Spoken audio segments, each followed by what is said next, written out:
Good morning, everyone, and welcome. Thank you all so much for joining us this morning in the latest of our legislative series. My name is Charles Kapoor, the honor and privilege of serving as President and CEO of the Greater Reston Chamber of Commerce, and in introducing everyone to this morning's webinar, Signs of Economic Recovery.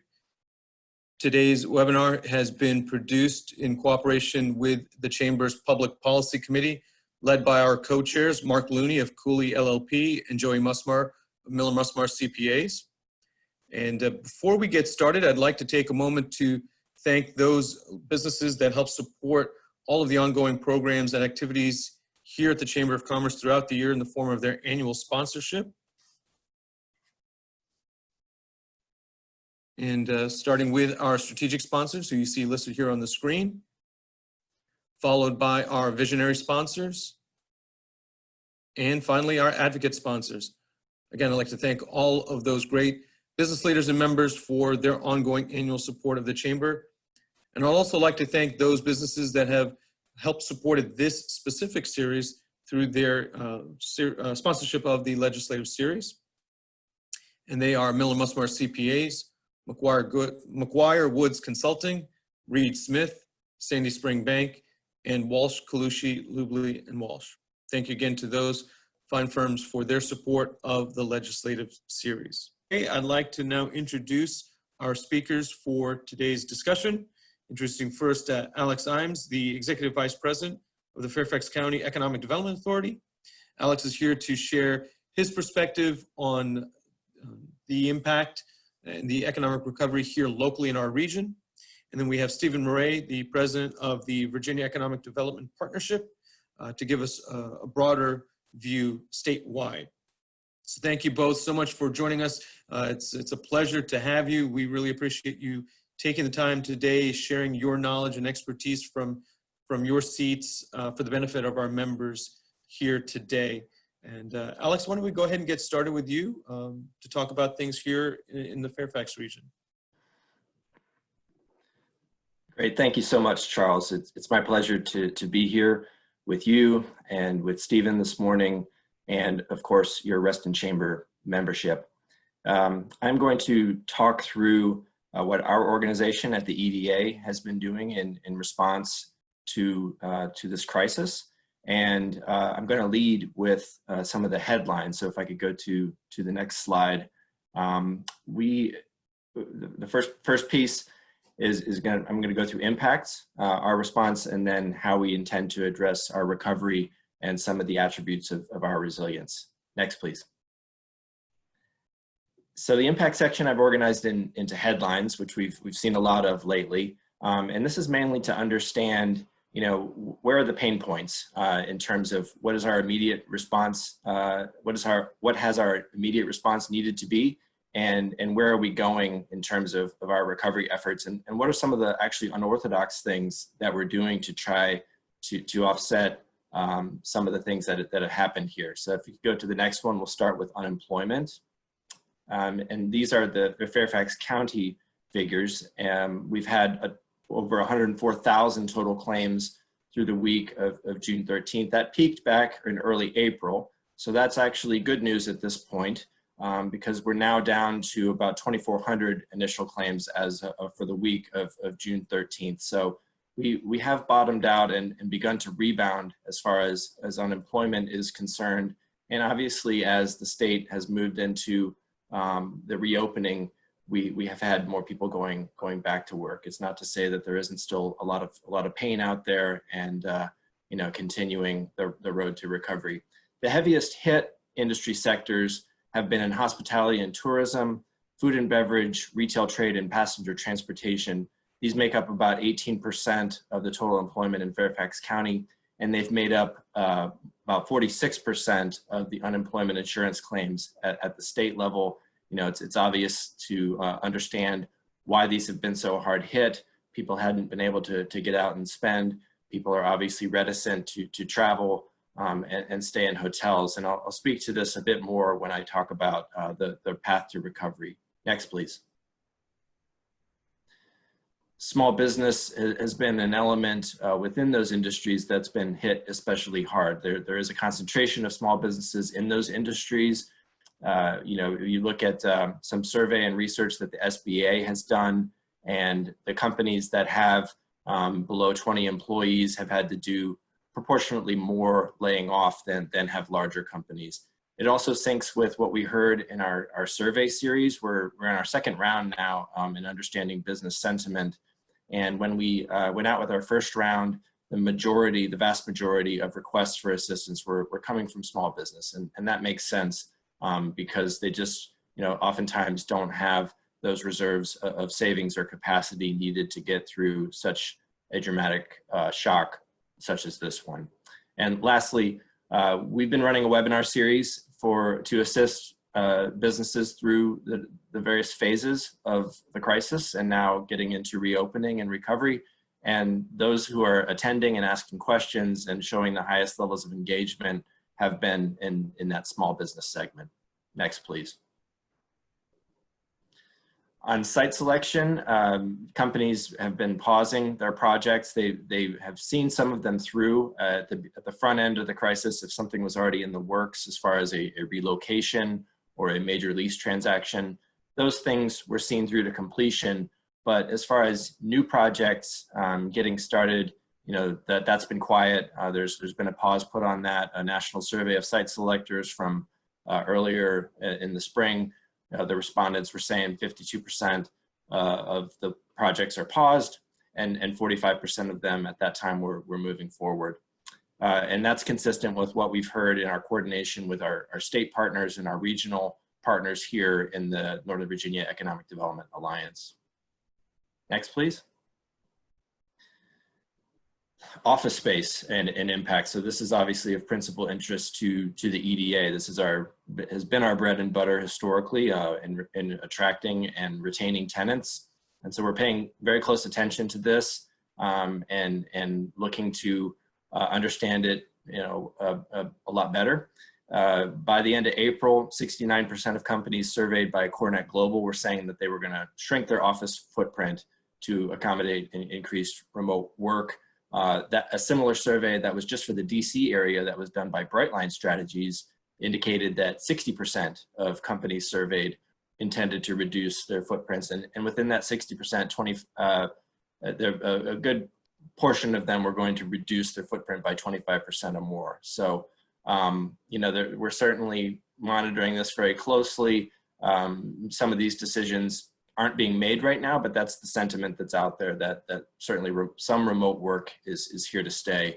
That said, there's another side to the coin coming out of CBRE and other thought leaders that companies may actually need more space to provide the social distancing and spacing that employees will prefer and companies could in fact require. And the trends could actually cancel each other out. And I'd say that, from our viewpoint, we still see the office market being very strong. We are in an unprecedented time, but when we come out on the other side, we still think we have a very solid product to offer, and we'll continue to see the types of concentrations along the metro lines in mixed use development areas that we had seen before the pandemic. Next, please. So along those lines, and just for some other thoughts for why to be optimistic, even though things have been so hard.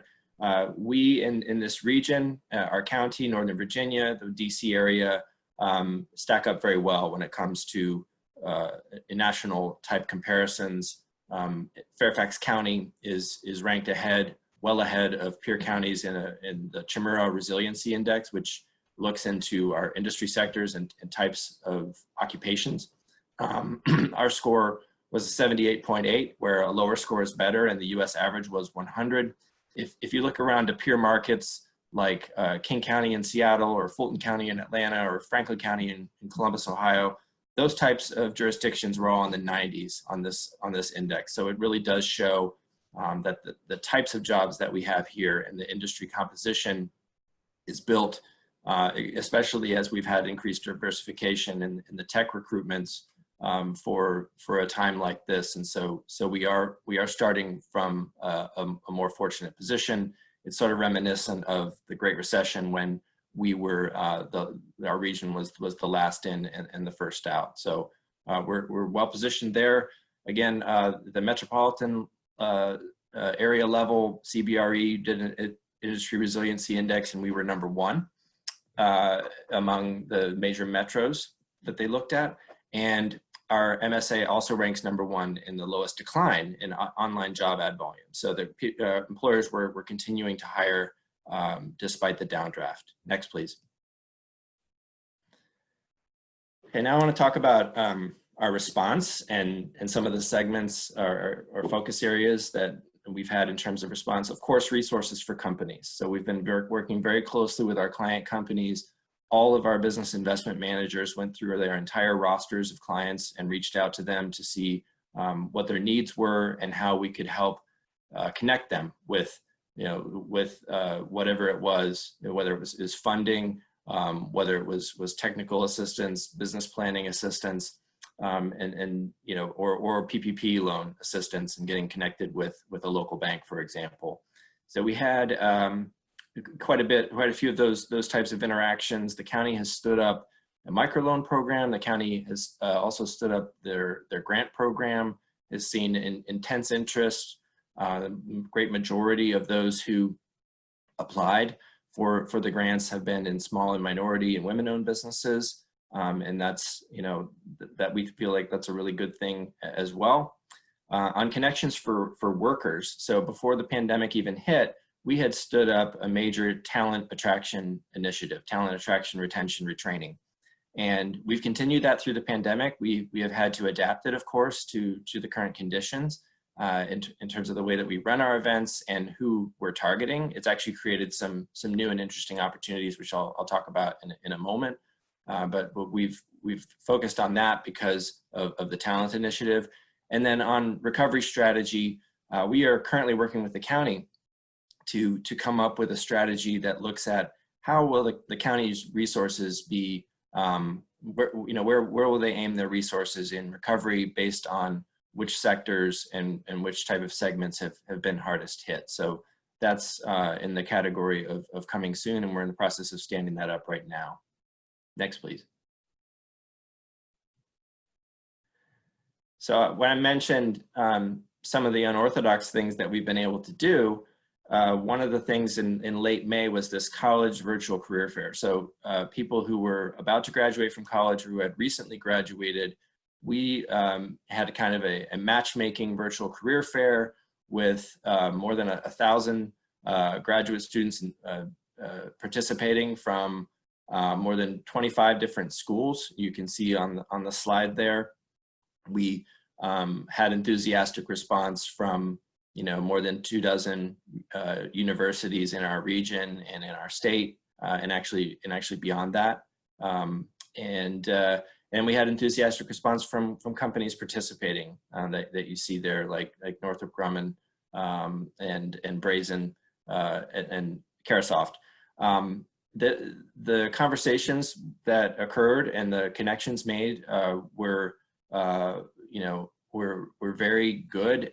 We had 900, I guess what they called qualified conversations, which meant there was a mutual interest. And then of those, 600 were moving on to another stage of conversation in terms of placing a person with a job. So we had an incredible response. And again, it was just kind of caught lightning in a bottle on this one because, everybody who was coming out of school was entering into a no man's land, or, a world that nobody, a graduate environment that nobody had ever seen before. So to be able to provide this opportunity actually gave us a special, a way to retain graduates who are coming out of these schools and may have otherwise left the area, but now can keep them here for our employers.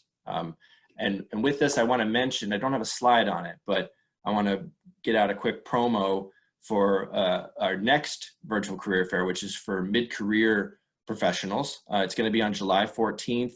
And we so far have about, I think 13 companies signed up and some big names. AWS, CVP, Mantech, and CGI are all participating. And we've got a number of others on the hook for that one. So I think that you know, we can continue to make hay during what would otherwise be a downtime. Next. So I think you're just going to characterize the way we see our work in fiscal year 2021. We're right now assisting companies with reopening, helping to develop and stand up reopening toolkits, recovery strategy, like I mentioned, different recovery efforts, working with the segments of business that have been hardest hit. And then hopefully by the middle of next year, we can help these companies pivot back into growth mode. Next, please. One of the ways that we're doing this is in cooperation with our partners in the Northern Virginia Economic Development Alliance, which is less than a year old. It was established in late 2019, and it's 10 jurisdictions in Northern Virginia to do cooperative marketing and collaborative programming, and working together in every way we can to leverage our region, because we really are stronger together. If you go to the next slide, I'll show you one way that we're doing that out of the EDA, which is our talent website. So, you know, pre-COVID, we had begun to stand up this site. It's called workinnorthernvirginia.com, and it's been adapted to COVID. As you see there on one of the pages, we're still hiring and helping link displaced workers with industries and employers that had to do surge hiring.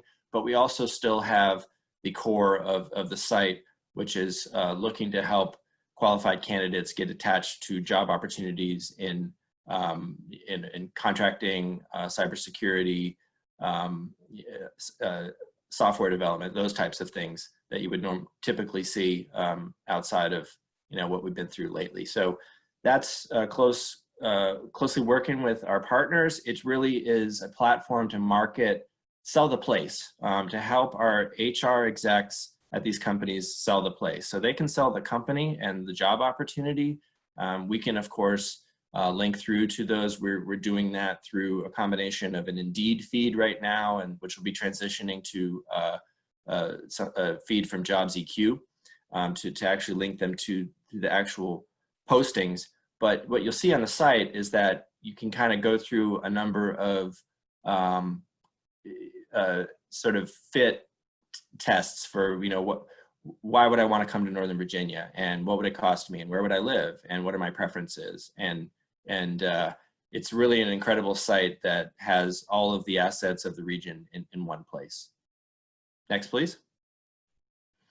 So we've also had some incredible news with the Microsoft announcement. Of course, you all are well familiar, but this was just came at a time that was we really needed some good news, and we got some. And I want to, you know, my hats off to Stephen and his team for delivering this to Virginia, and then, you know, them finding the right home right here in Reston. So couldn't be happier about that. We have some of the media that we got, including the president of Microsoft retweeting our video that we had put out about this exciting announcement. Next, please. So more major tech announcements. Actually, 2 out of these 3 are also in Reston. So thanks to you all for the great work that you're doing out of the Reston Chamber and in that particular area. It's obviously just, you know, an incredible economic story with Google and Facebook, and then you have the AWS deal in the Herndon area. So we have had some things to celebrate. This is really going back into the past fiscal year, but some of our major announcements as we wind down in FY20. So some good things to celebrate, and glad that we were able to do it after really having our heads down for several months and focusing on the immediate crisis at hand. I think that's it for me. You can go to the next one. I don't think there's anything else there, but I'm happy to take any questions, or we can just continue and continue rolling the show. And I know Stephen has some great material teed up.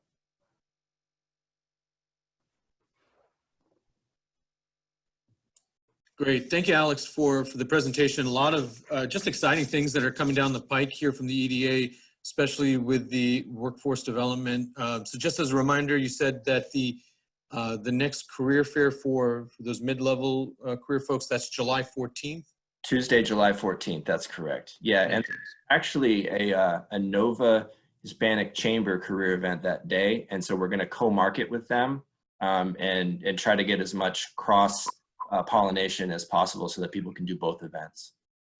Great, great, fantastic. And we do have a question here. And of course, folks, if you have questions, you can go ahead and send those in now. If you'd like to send them later on, again, we'll have some Q&A time if there's anything you wanted to revisit with Alex. But before we transition, I do have a question here, Alex, for you. Going back to your discussion about the impact as far as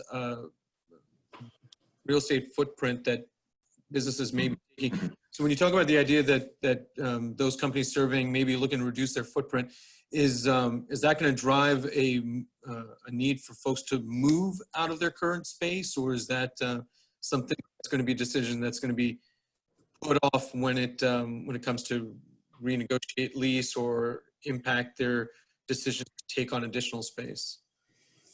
I would, I would take that survey data at this point as a sentiment and not necessarily, something that people have acted upon. They're kind of waiting and seeing, and many of them are in longer term leases. They may go back and what I actually see them doing is retrofitting their spaces right now. I don't see them downsizing. Given where we are, they're going to want to refit those spaces to meet the need of the workforce coming back in, to make them as confident as possible and coming back into that office.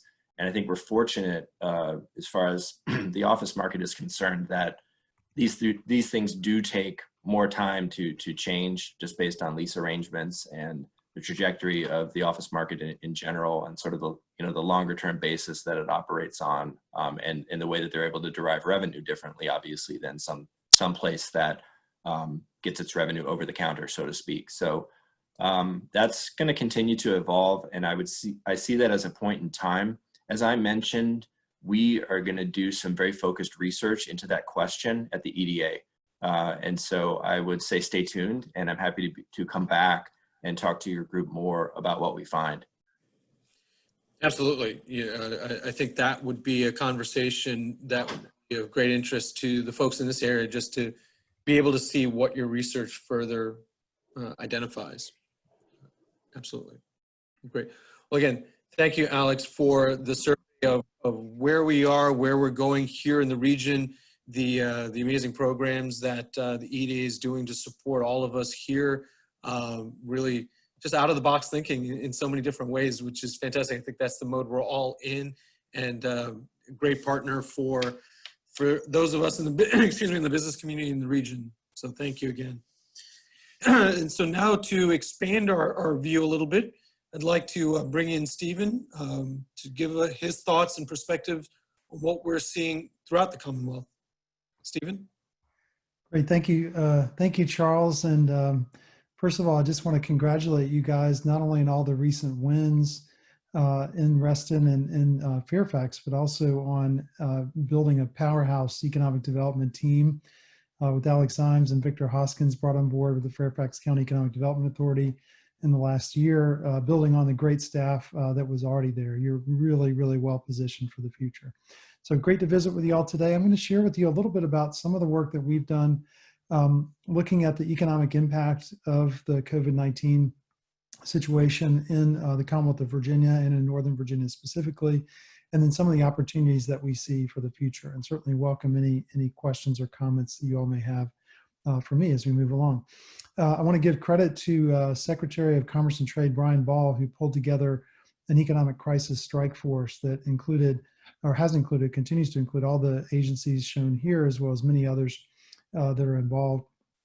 And this group has really taken on a variety of functions supporting relief and recovery.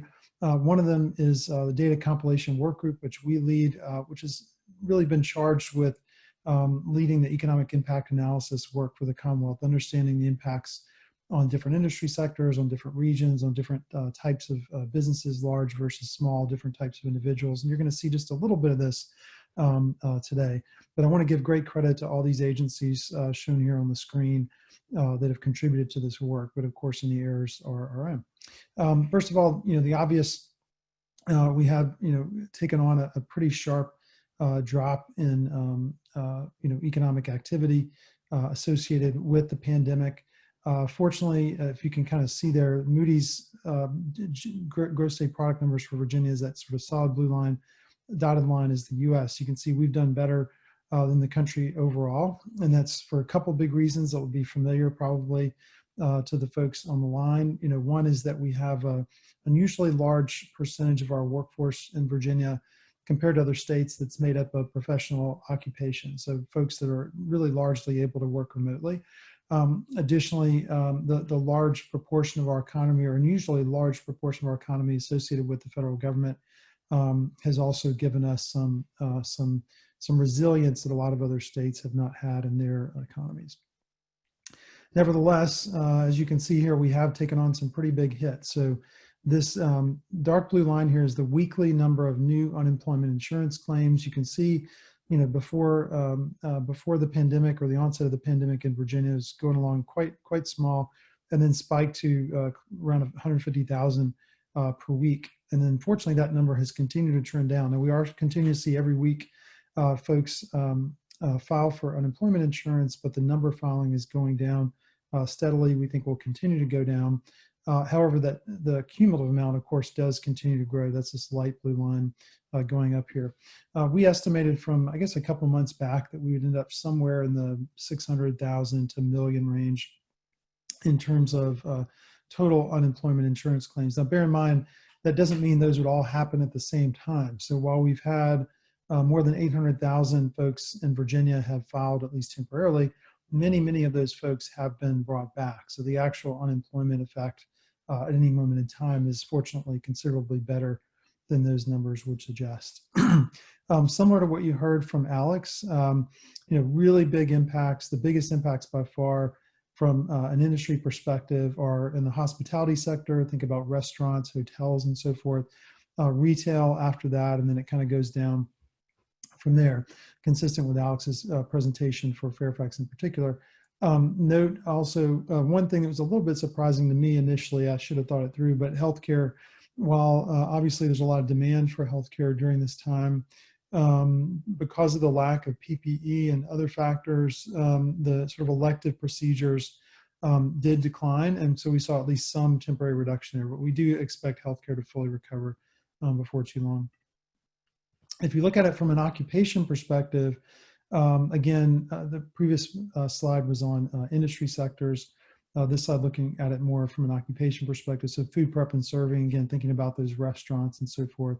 And you can kind of get a sense of the breakdown here. And I have shared the slides with Alicia, so she can share them with all of you.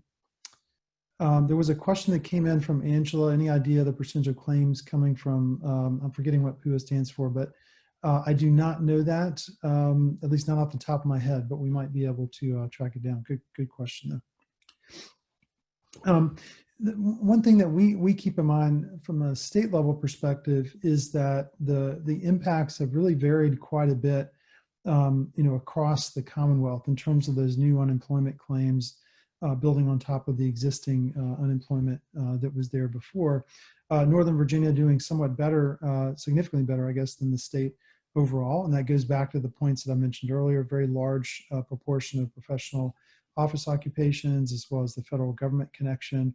But overall, the states are about 17.8% is sort of the combined pre-pandemic unemployment plus the number of temporary, mostly temporary new unemployment claims. The two big factors that really drive why the impacts have varied so much across the state, across the Commonwealth. One is the biggest one is really the structure of the economy. So those regions that have more hospitality have tended to have bigger impacts. So you think about like Hampton Roads, for example.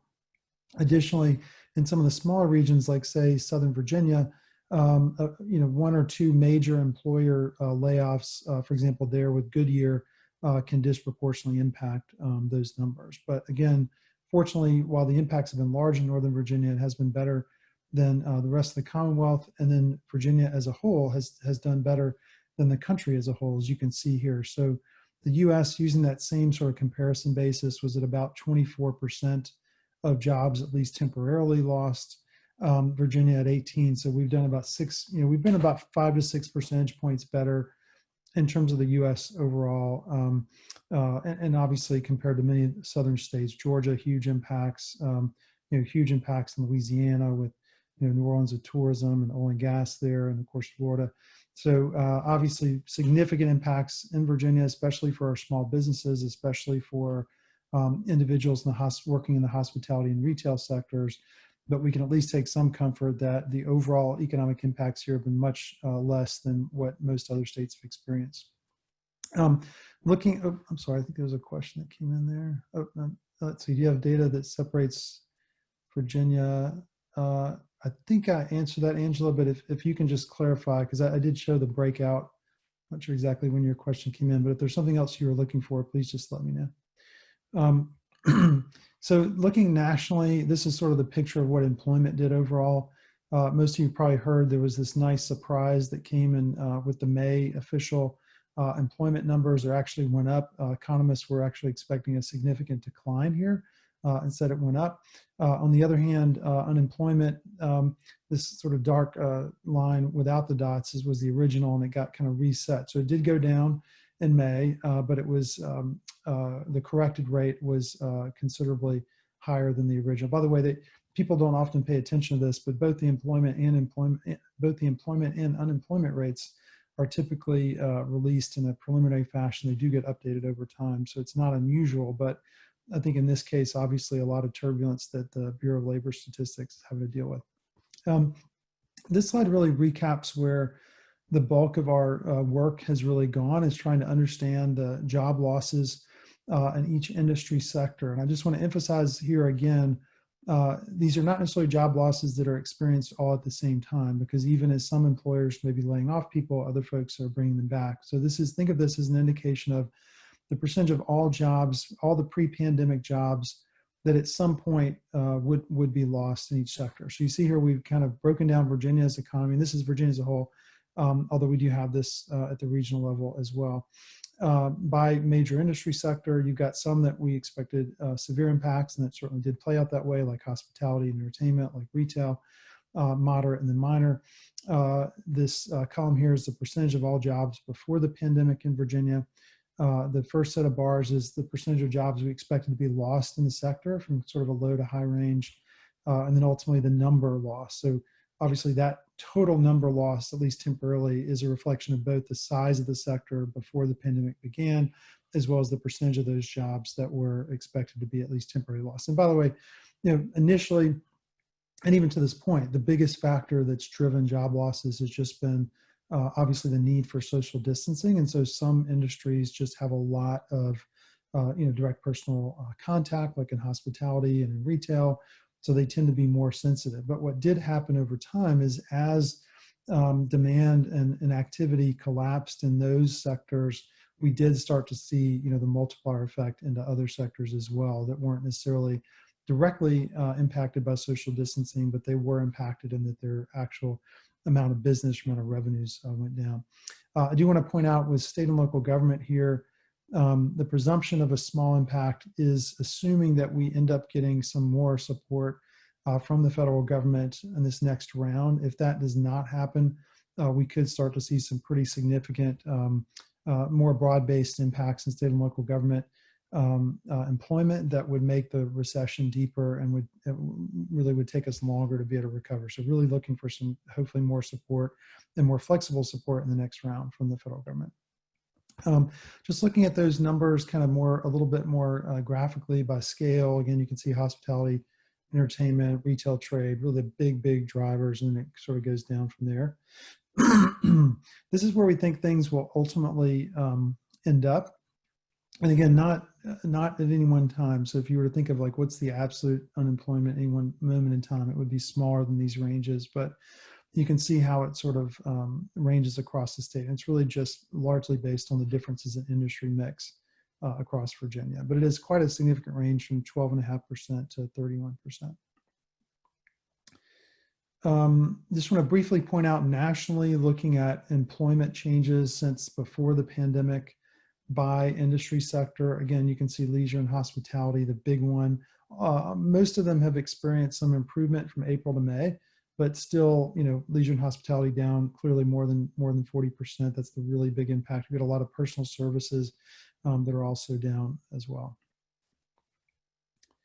One of the things that's been pointed out, and we certainly did a lot of analysis on this, and this is just one slide, but the impacts of the pandemic economically have had varying impacts, not just by industry sector, but by also size of business. So small businesses much more likely to have experienced severe hardship than larger firms.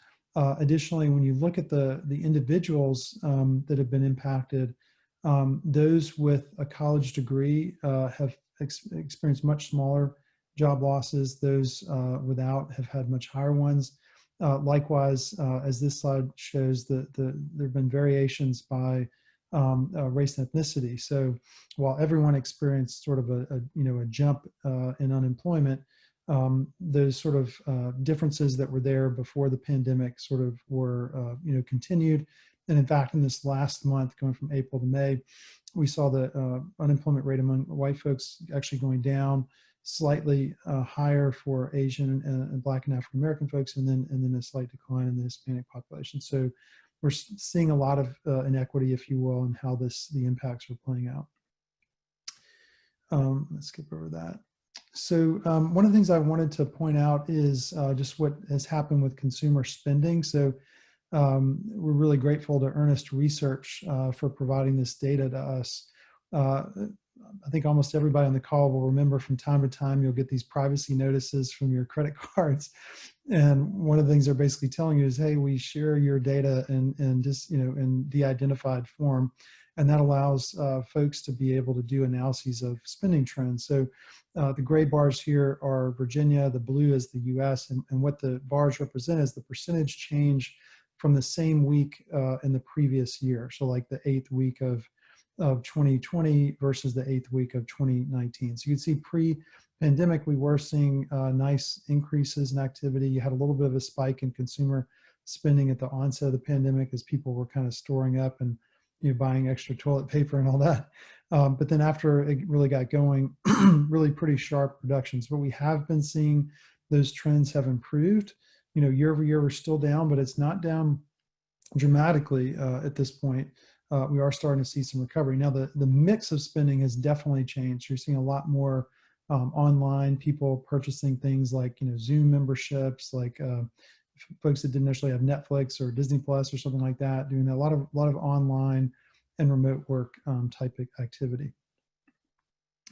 Okay, and then lastly, I wanted to talk a little bit. I've got a couple slides here that talk about what could the pace of recovery look like from an employment perspective, and then I'm going to end on a positive note, sort of 4 big opportunities that we see, going forward. So first of all, this is looking at the nation as a whole, so not Virginia, but some of the forecasts that are out there from IHS Markit, Moody's, Wells Fargo, et cetera. And you can see in general, folks are expecting an improvement from now through the end of the calendar year, 2020. But what you also note is that they do not, in general, there's not an expectation of a full recovery nationally until after calendar year 21. Some of these organizations do produce forecasts at the state level. So we were able to pull IHS Markit as a group that the Commonwealth uses to help estimate revenues. Moody's, I think all of you are familiar with them, and they've done a Virginia-specific forecast. I believe this is the latest that we've got here. You can see in the dark blue IHS Markit, light blue is Moody's, and then the gray is the average. So on a positive note, in general, an expectation of a fairly sharp improvement in our employment picture between now and the end of the year. I'm personally hopeful we'll get back to roughly half of roughly half of the jobs lost by the end of the calendar year. But they are envisioning, getting well into 2023, or at least a little bit into 2023 before we would see a full recovery. So a lot of what we've been thinking about at VDP is, if you kind of step back, no matter how much the federal government does, I think with their support, and I think overall what they've done has been really constructive, and give great credit to our congressional delegation for their instrumental roles in that. But no matter how much they do, I think no matter how much the Commonwealth does, we are going to see this, this extended recovery period. So we're giving a lot of thought to, gosh, we need to do everything we can to close that gap as quickly as possible recognizing that there will be some businesses that don't reopen. There'll be some businesses that reopen but don't go back to full strength employment. So we need to be thinking about how do we cultivate some new job opportunities for our population. And that's where I'm going to end here. Oh, by the way, before I go to that slide, just wanted a quick slide to compare this forecasted recovery. Again, this is the average of IHS and Moody's for Virginia versus what the Great Recession looked like. And so in general, this is an event that has come on obviously much faster than the Great Recession in terms of the employment impacts. These are all employment slides, but the expectation is for a much faster recovery than in the Great Recession. So that's some good news. So finally, again, ending on sort of a positive note here, we've done a lot of work looking at economic recovery and talking with many of the top site selection consultants around the world that work with companies on their real estate projects, in particular where they place new investments. And we really kind of see four big opportunities that we're focused on capturing. One is the manufacturing reshoring and new supply chain opportunities. There is an expectation, it's a little hard to say at this point how big it's going to be, but that we'll see more manufacturing move and more supply chain assets move closer to where customers actually are. And so that should represent some new opportunities for North America and for Virginia there. Those will be things that we need to do to capture that, include preparing sites for manufacturing and supply chain investments, continue to build our international trade development efforts, and of course all of our business development and marketing efforts. That won't be as relevant for Reston or Fairfax. Obviously not as much manufacturing activity there, but the second one will be huge for Fairfax and for Northern Virginia, and that's sort of accelerating what we loosely call digital Virginia. Think about cloud computing, cybersecurity, software, data centers, unmanned system, this whole kind of unmanned systems, this whole collection of tech-related jobs. Virginia is already a big leader here. Fairfax is already a big leader here, but we think we really have an opportunity to grow that leadership position. And one of the things that's going to really contribute to that is the Commonwealth's new historic tech talent investment program. This is more than $1 billion of new investment going into computer science education at both the undergrad and the graduate level. Certainly there's been a lot of press about the new Virginia Tech Innovation Campus in Alexandria, the new expansion of George Mason's graduate level campus in Arlington. What you may not be aware of is there's also a big expansion of George Mason's main campus in Fairfax. So that's going to be big, as well as other expansions across the Commonwealth and really building that talent pipeline. As we look beyond Northern Virginia, additional investments in broadband access will be key. Third, new telework opportunities. This was actually, even before the pandemic, telework was one of the fastest growing employment segments in the country and in Virginia. We believe that we're going to see, it's hard to say exactly how big it's going to be, but we do think there will be a permanent increase in telework, with both companies in some cases moving toward a hybrid model, or in many other cases saying, at least indicating an openness to their employees working remotely.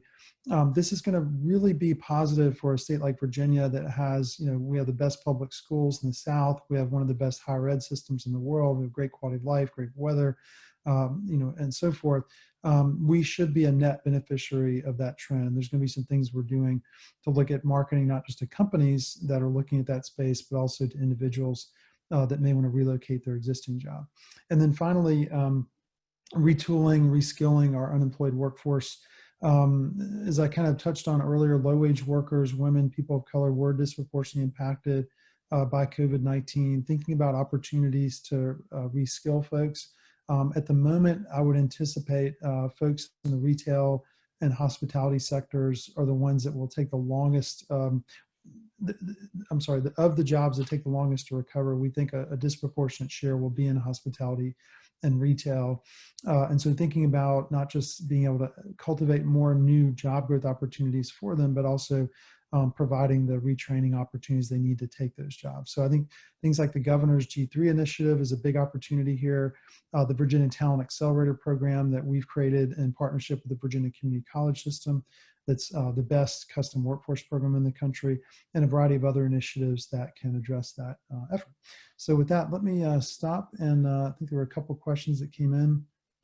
Margaret Parker says, how much does the Port of Virginia drop off 9% April hurt the rest of the state or the overall state economy? Well, Margaret, I'd say a couple of things, and I serve on the board of the Virginia Port Authority, and they've done a wonderful job through this event.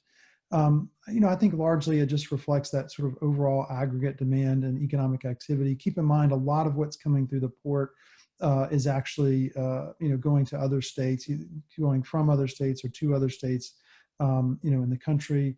I do think it has, I think it's less that it impacts other parts of the state and more that it just reflects, that we did have a big drop in aggregate economic activity. But overall, the investments the Commonwealth is making in the port and the technology investments the port has made, the deepening to be able to handle the biggest ships for the cargo ships, and they are continuing to go bigger, I think is going to position us for growth in the medium and long term. So overall, I see the port as a positive part of the story. Angela, let's see, says, are there any plans in place if Virginia is hit by a second wave of COVID? That's a great question. And actually, this is one of the areas that I've been really impressed with Governor Northam's thinking about trying to make sure that we're careful about the pace of reopening to try to avoid that scenario. Obviously, there's a variety of things we could do if we do get in that situation, but I think there's a lot of proactive effort to try to avoid us even getting to that position. And then Joe Ritchie says, what plans does the Commonwealth have for helping establish additional innovation districts in Northern Virginia, particularly in the Silver Line corridor, the location of choice for tech companies as shown in your slides? Yeah, I think that Northern Virginia's got a super bright future. Reston, Fairfax, the whole region is just really, really well positioned for growth. I think that, I think two or three of the things I think will be important. One is continuing to address the multimodal transportation issues. I think that's really key. I think continuing to develop sort of quality of place or placemaking, if you will, more mixed use, walkable, activated environments, kind of like what JBG and Amazon are doing in Arlington, for example. And I do think innovation districts could be a big part of the picture. But I would say in general, because we have to focus on the growth of Virginia as a whole, in general, I would see VDP as not the spark or the catalyst for an innovation district, but rather to support what Reston or Fairfax or other localities in Northern Virginia would want to do. Because the reality is Northern Virginia is already the powerhouse of Virginia, and we definitely want to support continuing to improve its economic competitiveness, improve its growth, but we also have a tremendous amount of work to do to try to help position other regions to participate in the growth of Virginia. So with that, let me see here. I will, there we go. Stop the share, and certainly happy to take any other questions or comments you guys may have for us. Thank you. Thank you, Stephen. And yes, for those in attendance, feel free now if you have any additional follow-up questions for Stephen or Alex, feel free to send those in. Thanks, Stephen and Alex, both for going through those questions during your presentations, but we do have a little bit of time here for anyone that is going back through their notes and wanting to do.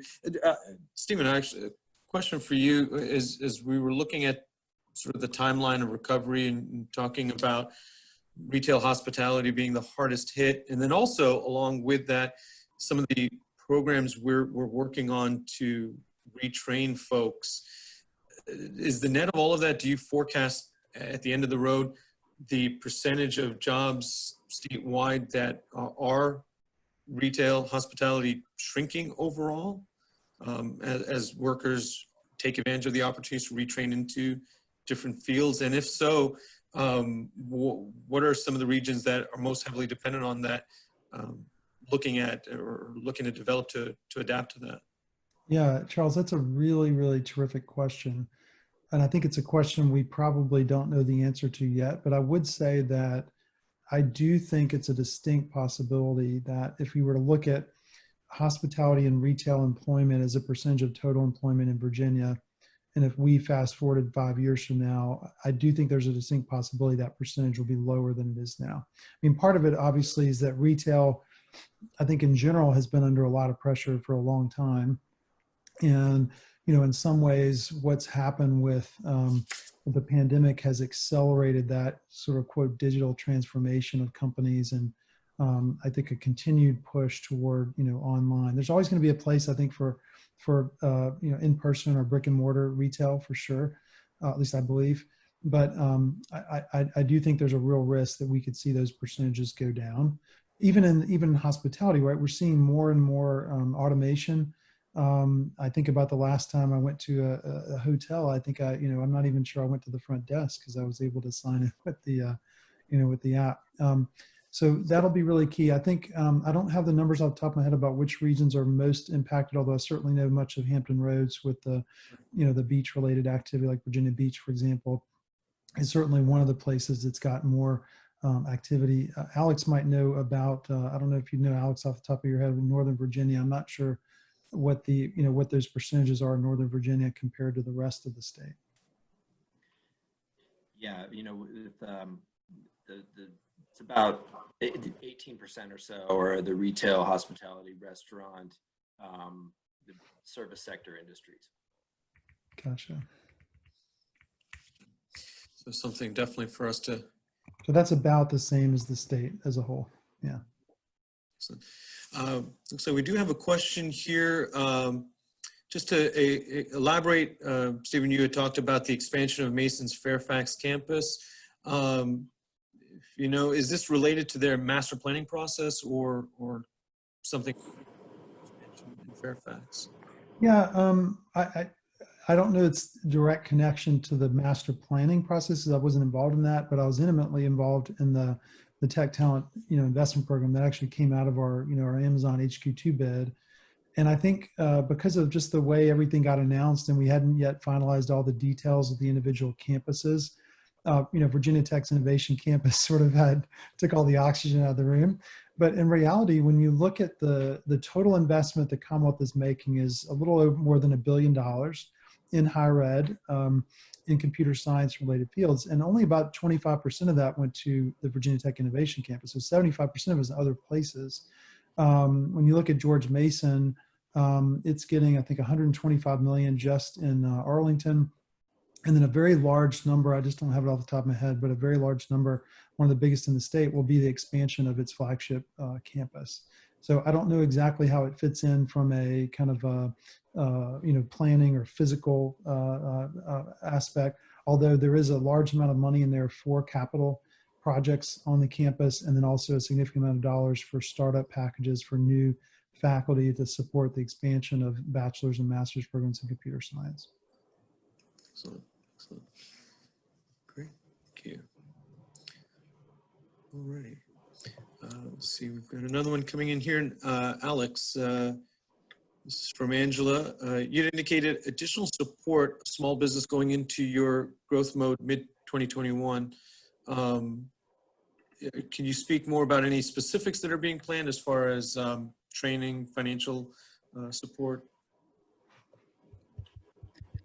Sure. I can mention something that we've done already is increased our score counseling capacity to help small businesses through the transition. I can also mention something that we're working on right now, but actually have not publicized yet, but working on a partnership with the Fairfax Bar Association to provide and connect small businesses with legal services.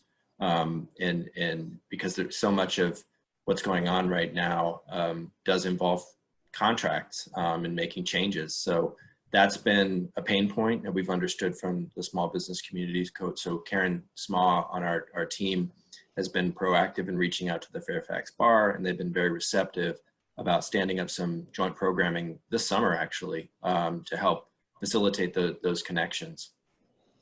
Well, that's great. And thank you for the scoop. We appreciate it. Exclusive. Heard it here first. Yeah. Fantastic. I just looked up the numbers for the GMUs. So the Commonwealth is committing $110 million in new funding for the George Mason's main campus. And that's a mix of roughly 80 million in new operational support, about 8 million in equipment, and about 23 million in capital investment. Okay. Fantastic. Great. And that's just for computer science and related education. Okay. Excellent. Great. All righty. Well, we are coming up to the top of the hour here, and it looks like we've gone through our Q&A. So again, thank you both Alex, Stephen, for your time, your thought, your perspectives, for all of us in attendance. This is incredible information. So much of us have been in this mode, this hunker down mode of what we see in our own, but to be able to start to look ahead at the broader picture and what the next 12 months, 18 months is going to look like has been great, both regionally and locally. And before I completely wrap up, we do have one more question here. So I want to make sure that all of our attendees have an opportunity to have their questions answered here. Let's see. So the question is, do we see increased proportion of future office development in suburbs versus DC in the inner suburbs? I would say, I'm not sure, but I do think it's a distinct possibility.